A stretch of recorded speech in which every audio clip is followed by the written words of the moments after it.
ನಮಸ್ಕಾರ. ನಮ್ ಡಾಕ್ಟರ್ ಕುಟುಂಬ ಎಲ್ಲರೂ ಆರೋಗ್ಯವಾಗಿದ್ದೀರಿ ಅಂತ ಭಾವಿಸ್ತೀನಿ. ನನ್ನ ಹಿಂದಿನ ವಿಡಿಯೋದಲ್ಲಿ ನಾನು ಇಷ್ಟೊಂದು ಸಕ್ಸಸ್ ಪಡಿತೀನಿ ಅಂತ ಅನ್ಕೊಂಡಿರ್ಲಿಲ್ಲ. ಯಾವತ್ತು ಇಷ್ಟು ಎಕ್ಸ್ಪೆಕ್ಟ್ ಕೂಡ ಮಾಡಿರ್ಲಿಲ್ಲ ನಾನು. ಆದ್ರೆ ನಂಗೊಂದು ಗೊತ್ತಾಗಿದ್ದೇನೆಂದ್ರೆ, ನನ್ನ ಜೊತೆ ಇಷ್ಟೊಂದು ಪ್ರೋತ್ಸಾಹ ಕೊಡುವಂತಹ ಹಾಗೂ ಸಹಕಾರ ಕೊಡುವಂತಹ ಜನರಿದ್ದೀರಾ ಅಂತ ನಂಗೆ ಒಂದು ನಂಬಿಕೆ ಇದೆ. ನಿಮ್ ಪ್ರೋತ್ಸಾಹಕ್ಕೆ, ನಿಮ್ ಬೆಂಬಲಕ್ಕೆ ನಾನು ಯಾವತ್ತೂ ಚಿರಋಣಿಯಾಗಿರ್ತೀನಿ. ನಾನು ರಿವ್ಯೂ ತಗೊಂಡಿರೋದ್ರಲ್ಲಿ ನಮ್ಮ ಫ್ರೆಂಡ್ಸು ಮತ್ತು ನಮ್ಮ ಕುಟುಂಬದವರು ಹಾಗೂ ಇದನ್ನ ನೋಡಿರ್ತಕ್ಕಂಥ ಬೇರೆ ಜನರು ಇದ್ರ ಬಗ್ಗೆ ಹಿಂದಿನ ವಿಡಿಯೋ ಬಗ್ಗೆ ಏನ್ ತಿಳಿಸಿದ್ದಾರೆ ಅಂತ ನಾನೆಲ್ಲ ತಗೊಂಡೆ.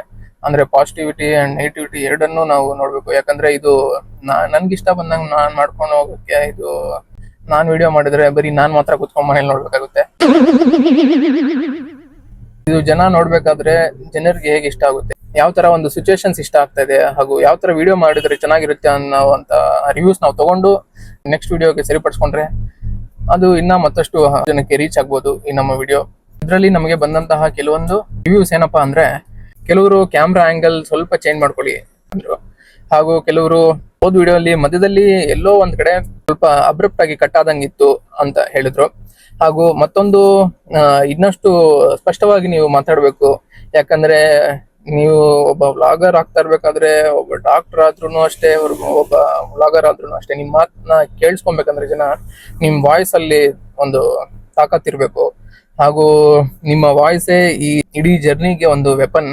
ಹಾಗಾಗಿ ಅದನ್ನ ನೀವು ಸರಿಯಾಗಿ ಬಳಸ್ಕೊಳ್ಳಿ ಅಂತ ಹೇಳಿದ್ರು. ನಾನು ಯೋಚನೆ ಮಾಡ್ದಂಗೆ ಅವ್ರು ಹೇಳಿದ್ ಕೂಡ ನಿಜಾನೇ. ಇನ್ನೊಂದೇನಪ್ಪಾ ಅಂದ್ರೆ, ಕೆಲವೊಂದು ಕಡೆ ವಾಯ್ಸ್ ಡಿಸ್ಟರ್ಬೆನ್ಸಸ್ ಇತ್ತು ಅಂದ್ರು. ಇದರಿಂದ ನಿಮ್ಗೆ ಈ ವಿಡಿಯೋ ಅಲ್ಲಿ ಸ್ವಲ್ಪ ಕ್ಲಾರಿಟಿ ಆಗಿ ವಾಯ್ಸ್ ಕೇಳಿಸ್ಬೋದು ಅಂತ ನಾನು ಭಾವಿಸ್ತೀನಿ. ಪಾಸಿಟಿವಿಟಿ ಏನಂದ್ರೆ, ಎಡಿಟ್ಸ್ ನ ತುಂಬಾ ಚೆನ್ನಾಗಿ ಮಾಡಿದ್ದೀರಿ ಅಂತ ನಂಗೆ ಕಾಂಪ್ಲಿಮೆಂಟ್ ಬಂತು. ಹಾಗಾಗಿ ನಂಗೆ ಈ ಎಡಿಟ್ಸ್ ಮುಖಾಂತರ ಸ್ವಲ್ಪ ಖುಷಿ ಆಯ್ತು. ಇಷ್ಟೇ ನಮ್ಗೆ ರಿವ್ಯೂ ಬಂದಿದ್ದು. ಇನ್ನೊಂದು ಸಂತೋಷಕರ ವಿಷಯ ಏನಪ್ಪಾ ಅಂದ್ರೆ, ಸಿಂಗಲ್ ಡಿಜಿಟ್ ಇಂತ ಸ್ಟಾರ್ಟ್ ಆದಂತಹ ನಮ್ಮ ಚಾನಲ್ ಇವಾಗ ಟ್ರಿಪಲ್ ಡಿಜಿಟ್ ಗೆ ಬಂದಿದೆ. ಅಂದ್ರೆ 100 ಸಬ್ಸ್ಕ್ರೈಬರ್ಸ್ ಅನ್ನ ದಾಟಿದೆ ನಮ್ಮ ಚಾನಲ್. ಇದು ತುಂಬಾನೇ ಖುಷಿ. ಹಾಗೂ ಇನ್ನೊಂದು ಖುಷಿ ಏನಪ್ಪಾ ಅಂದ್ರೆ, ನಮ್ಮ ಹಿಂದಿನ ವಿಡಿಯೋದಲ್ಲಿ ನಮ್ಗೆ ಇಷ್ಟೊಂದು ಸಕ್ಸಸ್ ಸಿಗುತ್ತೆ ಅಂತ ನಾವು ಅನ್ಕೊಂಡಿರ್ಲಿಲ್ಲ. ಆ ಸಕ್ಸಸ್ ಕೂಡ ನಮ್ಗೆ ತುಂಬಾನೇ ಖುಷಿ ಕೊಟ್ಟಿದೆ. ಇದೆಲ್ಲದಕ್ಕೂ ಕಾರಣ ಯಾರಂದ್ರೆ ನೀವೇ. ನಿಮ್ಮ ಒಂದು ಬೆಂಬಲನೇ ನಮ್ಗೆ ಇಷ್ಟೊಂದು ಮುನ್ನುಗ್ಗಕ್ಕೆ ಹೆಲ್ಪ್ ಮಾಡ್ತಿರೋದು. ಈ ಒಂದು ಖುಷಿಗೆ ನಾವ್ ಏನ್ ಮಾಡ್ತಾ ಇದೀವಿ ಅಂದ್ರೆ, ಇವತ್ತು ಪ್ರಾಣಿಗಳ ಜೊತೆ ನಾವು ಈ ಒಂದು ಸಕ್ಸಸ್ ನ ಹಂಚ್ಕೊಳ್ತಾ ಇದೀವಿ. ಯಾರಿಗೂ ಪ್ರಾಣಿಗಳ ಜೊತೆ ಸಕ್ಸಸ್ ಮೀಟ್ ಮಾಡಕ್ ಹೋಗ್ತಾ ಇದ್ದಾನೆ, ಏನ್ ಪ್ರಾಣಿಗಳು ಸಹ ಇವನ್ನ ಸಬ್ಸ್ಕ್ರೈಬ್ ಮಾಡ್ಕೊಂತಾವ ಅಂತ ಕೆಲವೊಬ್ರಿಗೆ ಈ ಪ್ರಶ್ನೆ ಕಾಡ್ತಾ ಇರ್ಬೋದು. ಬಟ್ ನೋಡಿದೇವ್ರು, ನೀವು ಜನಕ್ಕೆ ಯಾವಾಗಾದ್ರೂ ಒಂದ್ಸತಿ ಹೆಲ್ಪ್ ಮಾಡಿದೀರಾ ಅಂದ್ರೆ, ಕೆಲವೊಬ್ರು ಜ್ಞಾಪಕ ಇಟ್ಕೊಂತಾರೆ, ಕೆಲವೊಬ್ರು ಅವತ್ತಿನ ದಿನಾನೇ ಮರ್ತೋಗ್ತಾರೆ. ಆದ್ರೆ ಈ ಪ್ರಾಣಿಗಳು ಆತರ ಅಲ್ಲ. ನೀವು ಒಂದ್ಸತಿ ಅದಕ್ಕೆ ಊಟ ಕೊಟ್ಟಿದ್ದೀರಾ ಅಂದ್ರೆ, ಅದು ನಿಮ್ಮನ್ನ, ಅವು ಸಾಯೋ ಗಂಟ ನಿಮ್ಮನ್ನ ಅದು ನೆನ್ಪಿಟ್ಕೊಂಡಿರ್ತವೆ. ನಿಮ್ಗೆ ಇನ್ನೊಂದು ಫ್ಯಾಕ್ಟ್ ಹೇಳ್ತೀನಿ ನೋಡಿ. ಈ ದೇವ್ರು ಮನುಷ್ಯನ್ಗೆ ಕೇಳಕ್ಕೆ ಬಾಯಿ ಕೊಟ್ಟಿದ್ದಾನೆ, ಕಿತ್ಕೊಳ್ಳಕ್ಕೆ ಕೈ ಕೊಟ್ಟಿದ್ದಾನೆ. ಆದ್ರೆ ಈ ಪ್ರಾಣಿಗಳಿರತಕ್ಕಂಥದ್ದು ಮೂಕ ಜೀವಿಗಳು. ಅವಕ್ಕೆ ಎಷ್ಟೇ ನೋವಿದ್ರುನು ಹೇಳ್ಕೊಳಕ್ಕಾಗಲ್ಲ, ಎಷ್ಟೇ ಕಷ್ಟ ಇದ್ರುನು ಹಂಚ್ಕೊಳಕ್ಕಾಗಲ್ಲ, ಹಾಗೂ ಎಷ್ಟೇ ಹಸಿವಿದ್ರು ನಮ್ಮನ್ನ ಪಾಪ ಕೇಳೋಕ್ಕಾಗಲ್ಲ. ಇಂಥ ಪ್ರಾಣಿಗಳಿಗೆ ನಾವು ಇವತ್ತು ಸಹಾಯ ಮಾಡಿ, ನಮ್ಮ ಕೈಯಿಂದ ಆದಷ್ಟು ಊಟ ಕೊಟ್ಟು, ಅಂದ್ರೆ ಏನಾದ್ರು ಹಣ್ಣು ತರಕಾರಿ ಅಂತ ಪೌಷ್ಟಿಕ ಆಹಾರ ಕೊಡೋಣ. ನೋಡಿ ಪಾಪ ಎಷ್ಟೋ ಹಸುಗಳು ಈ ತರ ರೋಡಲ್ಲಿ ನಿಂತ್ಕೊಂಡಿರ್ತವೆ. ನೋಡಿ, ನಾವು ನಮ್ಮ ಕೈಯಲ್ಲಿ ಆದಷ್ಟು ಅವುಗಳಿಗೆ ಸಹಾಯ ಮಾಡಿ, ಅವುಗಳಿಂದನೂ ನಾವು ಆಶೀರ್ವಾದ ಪಡ್ಕೊಳ್ಳೋಣ. ಹಾಗೂ ಅವುಗಳ ಹೃದಯಗಳನ್ನು ಕೂಡ ಗೆಲ್ಲುವ ಒಂದು ಪ್ರಯತ್ನ ಮಾಡೋಣ. ಇವಾಗ ನಾವು ತರಕಾರಿ ಮಾರ್ಕೆಟ್ಗೆ ಹೋಗೋಣ, ಹಂಗೆ ಪಾಪ ಅವು ಖುಷಿಯಿಂದ ತಿನ್ನುತ್ತೆ. ಇವಾಗ ನಾವು ಅಂಗಡಿಗೆ ಹೋಗಿ ನೋಡೋಣ. ಮುಂದೆ ಯಾವ್ದೋ ಒಂದು ಅಂಗಡಿ ಕಾಣಿಸ್ತಾ ಇದೆ, ಯಾರೋ ಒಬ್ರು ಮಾರ್ತಾ ಇದಾರೆ, ನೋಡೋಣ, ಅಲ್ಲಿ ಕೇಳಿ ನೋಡೋಣ, ಇದ್ರೆ ಅಲ್ಲೇ ತಗೊಳ್ಳೋಣ. ಓಕೆ, ಅಲ್ಲಿ ಬೇಕಾಗಿದ್ದು ನಮ್ಗೆ ಆ ಅಂಗಡಿಯಲ್ಲಿ ಸಿಗ್ಲಿಲ್ಲ. ಹಾಗಾಗಿ ಇವಾಗ ನಾವು ಬೇರೆ ಕಡೆ ಹೋಗ್ತಾ ಇದ್ವಿ, ನೋಡೋಣ ಬೇರೆ ಕಡೆ ಸಿಗುತ್ತೆ. ಅಂಡ್ ನಾವು ಯಾಕೆ ಇವೆಲ್ಲ ಮಾಡ್ತಾ ಇದೀರಿ ಅಂದ್ರೆ, ನಮ್ಮ ಚಾನಲ್ನ ಮುಖ್ಯ ಉದ್ದೇಶ ಹ್ಯುಮ್ಯಾನಿಟಿ. ಆ ಹ್ಯುಮ್ಯಾನಿಟಿಯನ್ನು ಕಾಪಾಡ್ಕೊಳ್ಳೋದು ತುಂಬಾನೇ ಮುಖ್ಯ. ಏನ್ ಗುರು, ಊರಲ್ಲಿ ಬಾಳೆಹಣ್ಣು ಸಿಗ್ತಾ ಇಲ್ಲ ಎಲ್ಲೋದ್ರೂ? ಓಕೆ ಬನ್ನಿ, ಇಲ್ಲಿ ಒಂದು ಹಾಪ್ಕಾಮ್ಸ್ ಇದೆ. ಬಾಳೆಹಣ್ಣು 1 kg ಕೊಡಿ. ಹಂಗೆ ಹಣ್ಣಾಗಿರೋವೇ ಕೊಡಿ, ಚೆನ್ನಾಗಿರೋ ಹಸುಗಳು ಕೊಡಕ್ಕೆ. ಹಾ, 1-2 ಎಕ್ಸ್ಟ್ರಾನೇ ಹಾಕಿ ಅಕ್ಕ.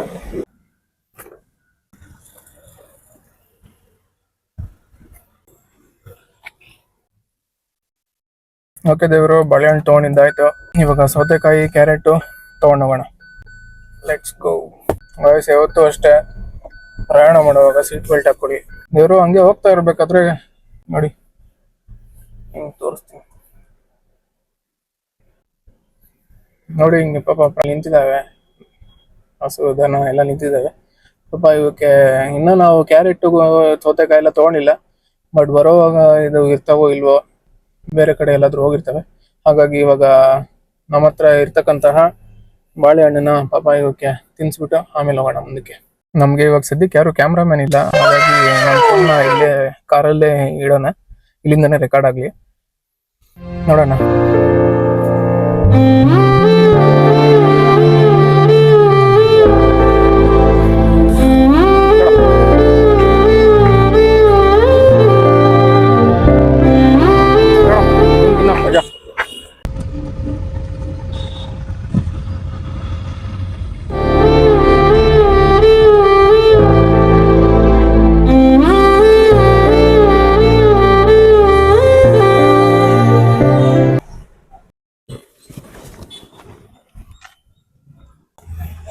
ಕ್ಯಾರೆಟ್ ಇದೆಯಾ? ಹೆಂಗಕ್ಕ ಕೆಜಿ? ಓಕೆ, ಕ್ಯಾರೆಟ್ ತಗೊಂಡಿದ್ದು ಆಯ್ತು.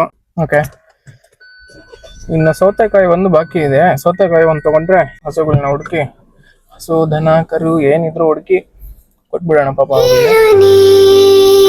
ಜೊತೆ ಬದುಕಿನ ತರಗತಿಯೊಳಗೆ ಸಹಪಾಠಿ ನಾನಾಗಿ ಹಾಜರಿಯ ನೀಡುವೆ, ಹಿಂಬಾಲಿಸಿ ನಾನಿನ್ನ ಓದುವೆನೋ,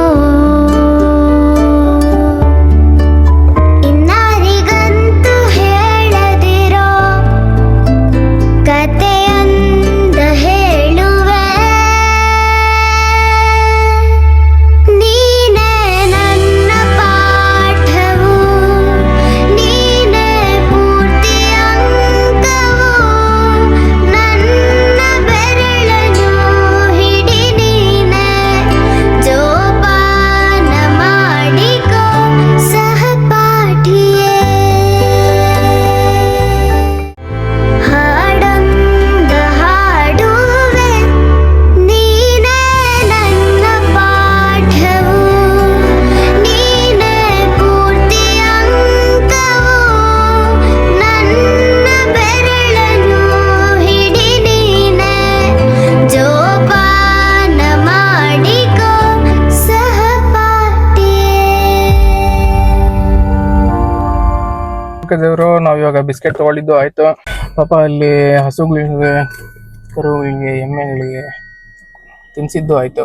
ನಾವು ತಗೊಂಡು ಹೋಗಿದ್ದು ತುಂಬಾನೇ ಕಮ್ಮಿ, ಯಾಕಂದ್ರೆ ಅಷ್ಟೊಂದು ಹಸು ಕರು ನಮ್ಗೆ ಸಿಗ್ತವೆ ಅಂತ ನಾನು ಅನ್ಕೊಂಡಿರ್ಲಿಲ್ಲ. ಅಲ್ಲಿ ತುಂಬಾನೇ ಹಸು ಕರುಗಳಿದ್ದರಿಂದ ಶಾರ್ಟೇಜ್ ಆಯ್ತು. ಪರವಾಗಿಲ್ಲ, ಇರ್ಲಿ, ಮುಂದಿನ ಸತಿ ಕೊಡೋಣ ಅವ್ರಿಗೆ.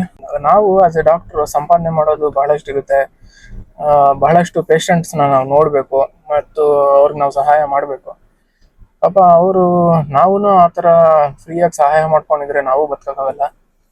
ಆದರೆ ಒಂದು ವಾರದಲ್ಲಿ ಅರ್ಧ ಗಂಟೆ ನಾವು ಫ್ರೀ ಸರ್ವಿಸ್ ಕೊಟ್ಬಿಡೋಣ ಅಂತ, ಅಂದರೆ ನಾನು ನನ್ನ ಪರ್ಸ್ನಲ್ ಥಿಂಗ್ ಹೇಳ್ತಾ ಇದ್ದೀನಿ. ಒಂದು ವಾರದಲ್ಲಿ ಅರ್ಧ ಗಂಟೆ ನಾವು ಪರ್ಸ್ನಲ್ ಆಗಿ ಅವ್ರಿಗೆ ಫ್ರೀ ಸರ್ವಿಸ್ ಕೊಟ್ಬಿಟ್ರೆ, ಒಂದು ಅರ್ಧ ಗಂಟೆಲಿ ನಾವು ಎಷ್ಟು ಜನ ನೋಡ್ಬೋದು? ಮಹಾ ಅಂದರೆ ಒಂದು 4-5 ಜನ ನೋಡ್ಬೋದಾ? ಆ 4-5 ಜನರ ಸಂಬಳ ನಾವು ತಗೊಳ್ತಾ ಇಲ್ಲ ಅಷ್ಟೇ. ಕನ್ಸಲ್ಟೇಷನ್ ಫ್ರೀ ಆಗಿ ಕೊಟ್ಬಿಡೋದು, ಇದರಿಂದ ಎಷ್ಟೋ ಜನಕ್ಕೆ ಯೂಸು ಆಗ್ಬೋದು. ಪಾಪ ಅವರು ಎಷ್ಟೋ ಖುಷಿಯಿಂದ ಹೋಗ್ತಾರೆ ಮನೆಗಳಿಗೆ. ಎಷ್ಟೋ ಜನ ಬಡವರು ಪಾಪ ಅವ್ರ ಹತ್ರ ಕಾಸು ಇಲ್ಲದೆ ಇನ್ನೊಂದ್ಸತಿ ಬಂದು ತೋರ್ಸ್ಕೊಳಕ್ ಬರಲ್ಲ. ಯಾಕಂದ್ರೆ ಇದ್ದಿದ್ದು ಕಾಸನ್ನ ಅವರು ಜ್ವರ ಬಂದಿದೆ ಅಂತ ಹೇಳ್ಬಿಟ್ಟು ಬಂದು ಇಂಜೆಕ್ಷನ್ ತಗೊಂಡು ಮಾತ್ರೆ ತಗೊಂಡು ಹೋಗೋದ್ರಲ್ಲೇ ಅವ್ರದ್ದು ಖಾಲಿ ಆಗೋಗಿರುತ್ತೆ. ಆ ಜ್ವರ 3ನೇ ದಿನಕ್ಕೆ 4ನೇ ದಿನಕ್ಕೆ ಒಂದ್ ವೇಳೆ ನಿಲ್ಲಿಲ್ಲ ಅಂದ್ರೆ ಅವ್ರ ಪಾಪ ಬರೋದಿಲ್ಲ ಅವರು. ಯಾಕಂದ್ರೆ ಮತ್ತೆ ಬಂದ್ರೆ ಎಲ್ಲಿ ಕಾಸು ಖರ್ಚಾಗುತ್ತೋ ಅಂತ ಭಯದಲ್ಲಿ ಅವ್ರು ಬರಲ್ಲ. ಎಷ್ಟೋ ಜನ ಬ್ಲಡ್ ಟೆಸ್ಟ್ ಮಾಡ್ಸಕ್ಕೆ ಕಾಸಿಲ್ಲ ಅಂತ ಹೇಳ್ಬಿಟ್ಟು ಬರಲ್ಲ. ಹಾಗಾಗಿ ನಮ್ಮ ಕೈಲಿ ಆದಷ್ಟು ಸಹಾಯನ ನಾವು ಮಾಡೋಣ.